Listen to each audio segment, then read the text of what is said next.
मैं तुम्हारी तकलीफ समझ सकता हूँ बेटी। कोई फायदा नहीं अब्बू, सिर्फ मेरी तकलीफ समझने से ये मुश्किलें आसान नहीं हो जाती।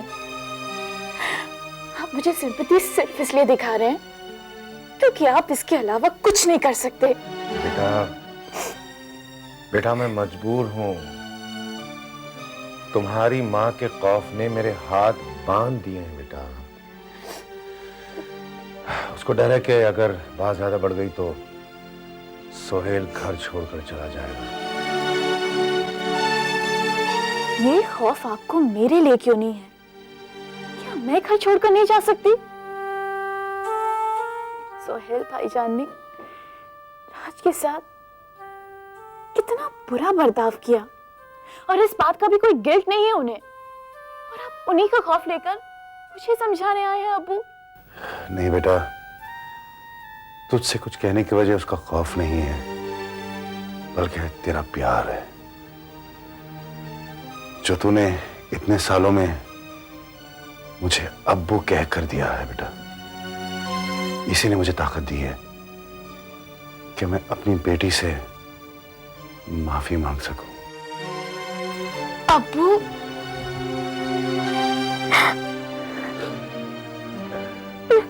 मत रो बेटा, मत रो। एक बाप तुझसे गुजारिश करता है कि तू अपने हालात से समझौता कर ले। नहीं अब्बू, कभी नहीं। बेटा मैं राज को समझाने की कोशिश कर लूंगा। आप उससे कुछ नहीं कहेंगे। बेटा मुझे क्यों गलत समझ रही है? मैं सोहेल नहीं हूं, मैं तेरा अब्बू हूं।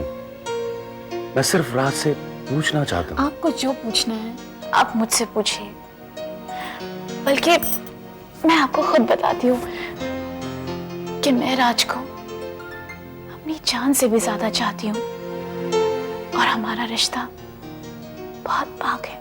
बेटा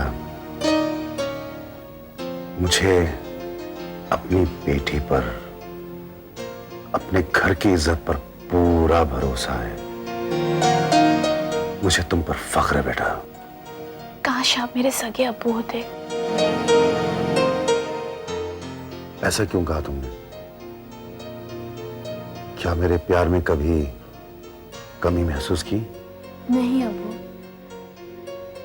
लेकिन फिर मेरे हाथों में किसकी मेहंदी लगेगी, इस बात का हक सिर्फ आप ही को होता ना। तू कहीं जा रही है बेटा? हाँ मम्मी, आज मैं प्रियंका को मिलने जा रही हूँ। प्रियंका को? तू जानती है वो कहाँ रहती है? संधू अंकल ने बताया था कि वो बांद्रा के किसी वर्किंग वुमेन हॉस्टल में रहती है।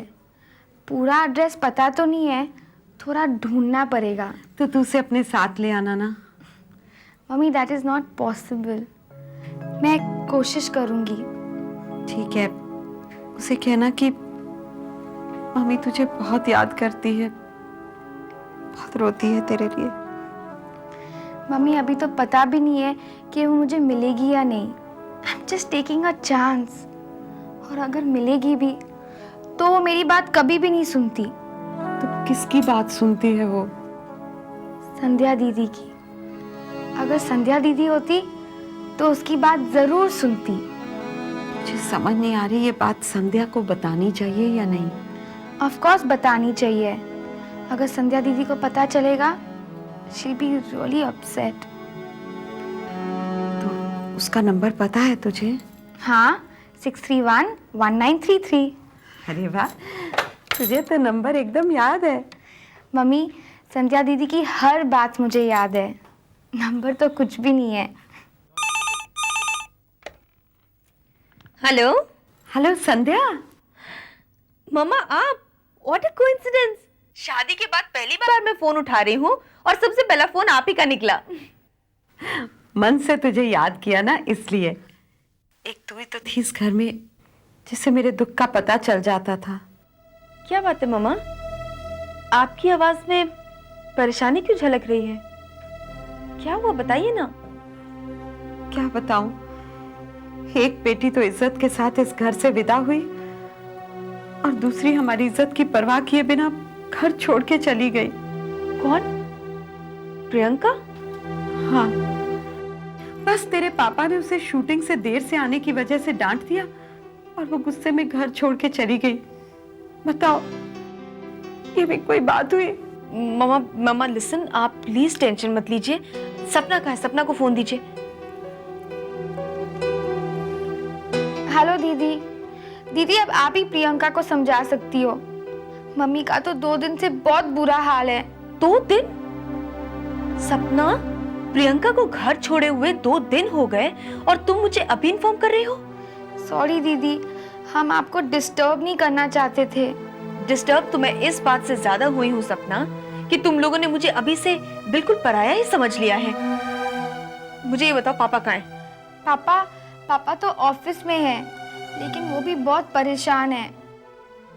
संध्या दीदी, आप जल्दी आ जाओ, क्योंकि आप ही प्रियंका को घर लेके आ सकती हो। सपना प्लीज टेंशन मत लो। मैं अपने इन-लॉ से बात करके जितनी जल्दी हो सके मैं पहुंचूंगी। Okay? And please take care of mama. जी, बाय। Okay, bye.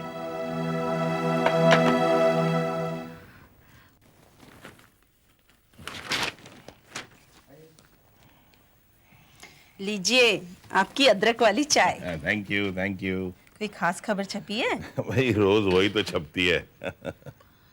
संध्या, बहू, क्या बात है बेटा, इतनी उदास क्यों लग रही हो?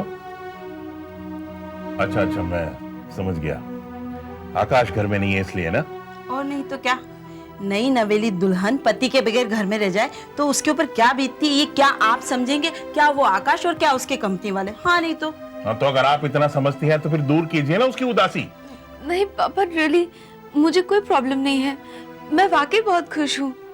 मम्मी तो हमेशा मुझे खुश रखती हैं। देखा आपने, और आप मुझ पे खामखा इल्जाम लगा रहे हैं। आप देखिए इसका मायूस चेहरा, देखो कैसे झूठ मूठ हंस रही है हमें खुश करने के लिए, है ना बेटी? मैं सच कह रहा हूँ ना? बेटा, क्या बात है? क्या बात है बेटा, बताओ हमें। पापा, असल में मुझे घर की बहुत याद आ रही है और मैं सोच रही थी कि अगर आप मुझे परमिशन दे दे तो मैं 3-4 दिन के लिए घर हुआ। तो जरूर हुआ हो बेटा, उसमें कौन सी बड़ी बात है। जाओ अपने मम्मी डैडी को मिल के आओ। रियली? मम्मी, मैं जाऊं? हाँ बेटा, जरूर जाओ, तब तक आकाश भी आ जाएगा। हाँ ठीक है, तो मैं खाना बना के फिर चली जाती हूँ। अरे नहीं बेटा, इसकी कोई जरूरत नहीं है। तुम्हारे अलावा इस घर में 3 लेडीज और मौजूद हैं, वो किचन देख लेंगी। जी।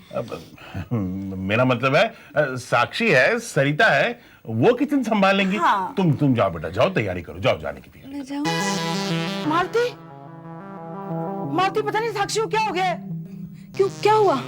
पता नहीं, अच्छी खासी थी, शायद थकावट की वजह से चक्कर आ गया उसे। जल्दी आओ।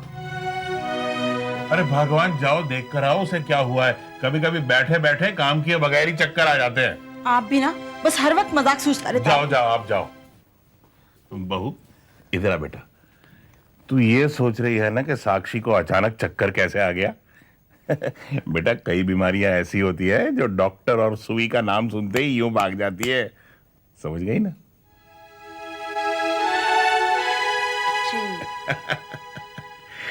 अपने डैडी को मेरा हाय बोल देना। ओके पापा।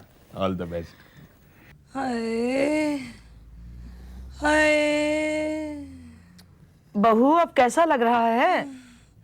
पता नहीं, सब घूम रहा है। सब घूम रहा है? हाँ, मेरा मतलब है सर घूम रहा है। सर तो घूमेगा ही ना। कल से सारे घर का खाना यही बना रही है, ये सोच के कि आकाश बाहर गया हुआ है, संध्या उदास है, तो उस पे जोर ना पड़े। अब बताओ, सारा जोर इसी पे पड़ गया है। बेटा, भाभी, वाकई आपकी तबीयत तो बहुत खराब है ना मम्मा? हाँ बेटा, तुम अपना जाना कैंसिल कर दो ना आज। हाँ मम्मा, व्हाई नॉट? ये आप ना भी बोलती तो भी मैं यही करती। और मम्मा, मैंने तो फैमिली डॉक्टर को फोन भी कर दिया है, बस आते ही होंगे। डोंट वरी भाभी, सिर्फ एक injection and everything will be all right. अरे नहीं, मुझे इंजेक्शन नहीं चाहिए, डॉक्टर नहीं चाहिए। क्या करें भाभी, मजबूरी है ना। अपनी तबीयत तो देखिए कितनी खराब है। तुझे तो चक्कर आ रहे हैं ना? अरे मुझे कोई चक्कर नहीं आ रहे, कोई सर नहीं दुख रहा है मेरा। वो डॉक्टर को मना करो, मुझे कोई डॉक्टर नहीं चाहिए। आर यू श्योर बेटा? हाँ, मुझे 1 ग्लास दूध मिल जाएगा, मैं बिल्कुल ठीक हो जाऊंगी, मेरे में ताकत आ जाएगी। अच्छा लेटो लेटो। हाय। अरे वाह, ये तो बहुत अच्छा हुआ। देखिए ना, खाम खा बेचारा डॉक्टर आता और मेरी प्यारी भाभी को एक इंजेक्शन पड़ जाता है ना। मम्मी, मैं उनको मना करके आती हूँ। हाँ हाँ। वैसे मम्मी, मैं सोच रही थी कि अगर भाभी की तबीयत अब ठीक हो गई है तो मैं मायके भी हो ही आती हूँ। हाँ हाँ, क्यों नहीं, साक्षी तो अब ठीक है। क्यों साक्षी? हाँ। दीदी चली जाए ना संध्या। थैंक यू मम्मा, आप कितनी अच्छी हैं। ओके बुआ जी, आती हूँ मैं। प्लीज मेरी भाभी का ध्यान रखिएगा। हाँ अच्छा बेटा। साक्षी, मैं तेरे लिए दूध लेके आती हूँ। नहीं नहीं, कोई जरूरत नहीं है। अरे जरूरत कैसे नहीं है, अभी तो हाय हाय कर रही है। पानी फेर दिया। अरे मुझे वो सुई से बहुत डर लगता है। तलवारों की लड़ाई में सुई ने मात खाई।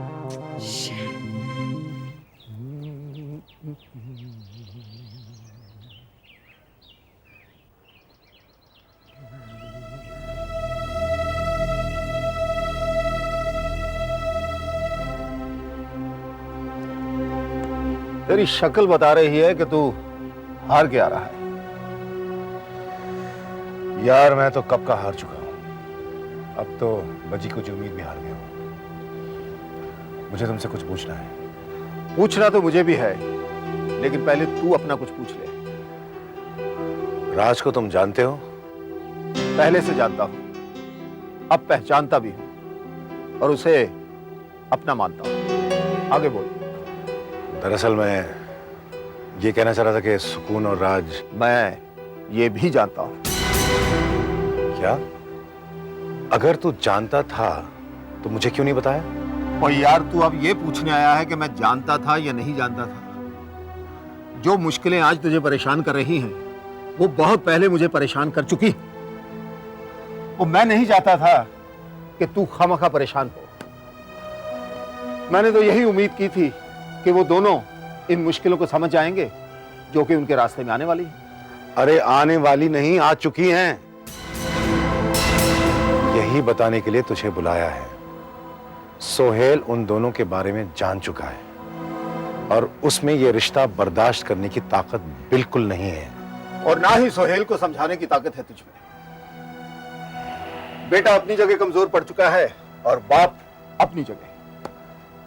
भुगतना उन लोगों को पड़ रहा है जिनके बीच एक मजबूत रिश्ता है। बाहरी दुनिया वाह। मेरी मदद कर यार, मेरे जख्मों पर नमक मत छिड़क। जख्म तुझे नहीं हुए अनवर, जख्म तो राज और सुकून के दिलों पर होने वाले हैं। मरहम की जरूरत है तो उन्हें है, तुझे नहीं। मैं एक रिक्वेस्ट करने आया हूं। तो किसी भी तरह राज को समझा दे कि वो सुकून की जिंदगी से चला जाए, वरना सोहेल उन दोनों को कभी मिलने नहीं देगा। ओए, और तू क्या है? दुनिया जो तुझे सुकून का बाप समझती है तो क्या वो गलत है? और तेरा कोई हक नहीं उस पर? उतना ही हक संधू जो एक सौतेले बाप का सौतेली बेटी पर हो सकता है।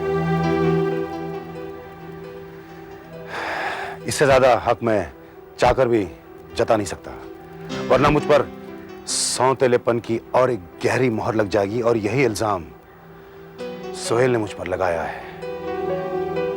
अच्छा ये बता, तू क्या करता? मेरा मतलब है, अगर सुकून तेरी अपनी औलाद होती तो तू उसका रिश्ता राज के साथ तय कर देता। मैं इस रिश्ते को कबूल कर लेता। ओए, ये हुई ना यारों वाली बात। सिर्फ बात ही तो है दोस्त। तू कहे तो मैं सोहेल से बात करूं? नहीं दोस्त, उस पर बाल बराबर भी असर नहीं होगा। हमें ये रिश्ते को और सोहेल के फैसले को वक्त पर छोड़ देना चाहिए।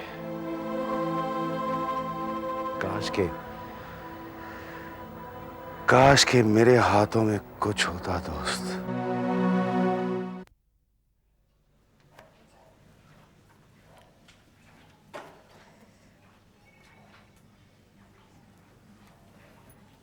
प्रियंका, सपना।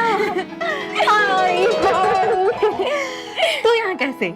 अरे यार, अगर तू पाताल में भी जाकर रहती ना, मैं तुझे ढूंढ लेती। ज्यादा बन मत हाँ, मुझे पता है कि संधू अंकल ने तुझे मेरा एड्रेस दिया है, एक वही तो जानता है कि मैं यहाँ रहती हूँ। अच्छा मुझे एक चीज बता, हाउ इज लाइफ? एक्साइटिंग ना? तुझ पर गुजरी नहीं है ना, इसलिए तुझे सबकी लाइफ एडवेंचर ही लगती है। अरे नहीं यार, तेरे जाने के बाद मैं बहुत दुखी हो गई हूँ। Priyanka, I really miss you. जब मैं घर पर थी तो मुझसे लड़ती रहती थी, अब मुझे मिस कर रही है। उसी लड़ाई को तो मिस करती हूँ, उसमें कितना प्यार होता था ना। तुझे पता है, अभी मैं उस रूम में रहती भी नहीं हूँ जहाँ हम 3 बहनें रहा करती थी। अभी तो मेरा मन भी नहीं करता उस रूम में जाने के लिए। यही तो डेस्टिनी है सपना, तकदीर ने हमें साथ साथ पैदा तो कर दिया, लेकिन हमें हमारे रास्ते पर अकेले ही चलना पड़ेगा। मैं भी चल रही हूँ। इस बहन को अकेला छोड़कर? पागल, मैंने तुझे छोड़ा कहाँ है, बस थोड़ी दूर हो गई हूँ ताकि मैं अपनी लाइफ को अपनी पॉइंट ऑफ व्यू से देख सकूं। और मैंने बहुत कुछ देखना और समझना शुरू भी कर दिया है। Priyanka, I know all this, लेकिन जो तुम्हारे अपने हैं वो तुम्हारी फैमिली, जिसने तुझे इस काबिल किया कि तू ये सब कुछ सोच सके, उस फैमिली के लिए भी तुम्हारे कुछ ड्यूटीज है ना? कौन सी ड्यूटीज, कौन सा फर्ज? यही कि एक दिन चुपचाप उनके पसंद के लड़के से शादी कर लूं और 10-15 लोगों से भरे हुए घर में जाके उनके लिए खाना पकाओ। इससे ज्यादा क्या फर्ज होता है हम लड़कियों का? प्रियंका, मैं भी एजुकेटेड हूँ, पर आई नेवर थॉट कि मैं अपने एम्बिशंस के लिए अपने बुरे माँ बाप को छोड़ दूं और हॉस्टल में रहने लगूं। बहुत अच्छा है सपना, ऐसा तो करना भी मत। अगर तुषार ने मेरे अंदर ये नफरत का जहर नहीं भर दिया होता ना, तो मैं भी ऐसा नहीं करती। मैं एक नॉर्मल लाइफ जी रही होती, लेकिन अब नहीं। अब तो मैं मरकर भी वो सब हासिल करके रहूंगी जिसकी वजह से मैंने अपनी फैमिली को सैक्रिफाइस किया है। पर प्रियंका, मम्मी तुझे बहुत याद करती है, वो तेरे बिना जी भी नहीं पाएगी। सपना, उन्हें मेरे तरफ से सॉरी कह देना, मैंने उन्हें बहुत दुख दिया है। और संध्या दीदी, वो भी घर आ रही है, मम्मी ने उसे सब कुछ बता दिया। संध्या दीदी को मेरा हेलो कह देना और उनसे कहना कि यहाँ आके अपना वक्त ना बर्बाद करे, क्योंकि मैं अब वापस आने वाली नहीं हूँ। ठीक है, मैं कौन होती हूँ तुझे फोर्स करने वाली? छोटी हूँ ना, इसीलिए जबरदस्ती नहीं कर सकती। पागल, जब मैं पापा की जबरदस्ती से नहीं रुकी तो एनीवेज, एक बात तो तय है कि मैं घर लौट कर नहीं आने वाली, और खाली हाथ तो बिल्कुल नहीं। I must succeed. तो तू यही चाहती है कि मैं मम्मी के सामने ये सैड फेस लेके जाऊं? आजकल सारी खुशियां सैड फेसेस के पीछे ही छिपी रहती है, और एक ना एक दिन तुझे खुशी होगी कि तेरी बात ना मानकर मैं यही अकेली जीती रही और सक्सेसफुल हो गई। Okay, I wish you all the best. Thank you. I really miss you. I miss you too. Bye. Take care.